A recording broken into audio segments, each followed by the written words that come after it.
မင်္ဂလာပါရှင်ကိုနှစ်ထဲမှာပေါ့နော်ပတ်စံ380ရှိရဲ့တခြားဟာလေးတွေမွေထားခြင်းကိုခောက်တုံးလေးဝယ်ထားခြင်းတာပေါ့နော်ကဲထားဆိုလို့ရှိရင်ရွှေဘလောက်တောင်းတော့ပြင်ရမလဲခောက်တုံးဘလောက်တောင်းပြင်ရမလဲဆိုတော့လူပြောပြမှဖြစ်ပါတယ်ရှင်ကိုမရှိရဲ့ပတ်စံ10ရင်းဆိုရင်10ရင်းဒီမှာဒီလိုက်မယ်320ဆို320တီးမယ်ကိုမရှိက380ဖြစ်တဲ့အတွက်380လေးကိုဒီမှာဒီလိုက်မယ်ပြီးရင်အစားဒါလေးကရွှေစည်းလေးဖြစ်ပါတယ်ဥပမာအနေနဲ့ပြထားခြင်းဖြစ်ပါတယ်ရှင်ဒီရွှေစည်းနေရာမှာကိုတော့ဝယ်မယ်ရွှေပေါက်စည်းက360ဆို360လေးစားထိုးရပါမယ်340ဆို340စားထိုးရပါမယ်390ဆို390စားထိုးမှာဖြစ်ပါတယ်ရှင်ရွှေစည်းကတော့ဥပမာအနေနဲ့380လေးနဲ့စားထိုးထားတာဖြစ်ပါတယ်အဲ့ဒါဆိုလို့ရှိရင်ဒါစားကြည့်မယ်ပေါ့နော်ကိုမရှိရဲ့ပတ်စံလေးက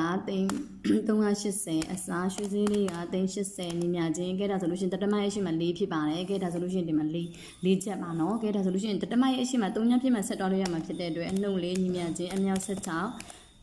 ဒီစက်သားမှာ16ပဲရှိတဲ့အတွက်16နဲ့မြတ်လိုက်ပါလေရှင်ကဲဒါဆို12ပါဒါဆိုလို့ရှိရင်ဒါ12ပဲရရှိတာဖြစ်ပါတယ်ရှင်ကိုမှငွေ380ရှိတယ်ဆိုလို့ရှိရင်အခောက်တုံးကို4ချက်နေတာ12ပဲရရှိမှာဖြစ်ပါတယ်ရှင်ဒီချက်သားတုံးလေးဆိုတော့4ချက်ဖြစ်တဲ့အတွက်ဒီချက်သားတုံး4တုံးနဲ့12ပဲရရှိမှာဖြစ်ပါတယ်ရှင်ထုံနည်းတူစားပဲပေါ့နော်နောက်တစ်ချက်တွက်ပြပေးမှာက၄ချက်နဲ့12ပဲဆိုလို့ရှိရင်ရောဒါရွှေစည်း380မှာဒီငွေကြမလားဆိုတော့တစ်ခေါက်ပြန်တွက်ပြပေးပါမယ်ကဲဒါဆိုလို့ရှိရင်၄ချက်နဲ့12ပဲပါဒါဆိုလို့ရှိရင်တက်ပေးပုံလေးနဲ့တော့မှဖြစ်ပါတယ်ရှင်စနစ်အစားဆက်ကြောင်းအပေါင်း၄ချက်ဖြစ်တဲ့အတွက်တက်နေရမှာ၄အစားတွေ့မယ်ညီမချင်းရွှေစည်းလေးက380ဒါဆိုရင်ညီမချင်းကဲဒီမှာ380ရမှာဖြစ်ပါတယ်ရှင်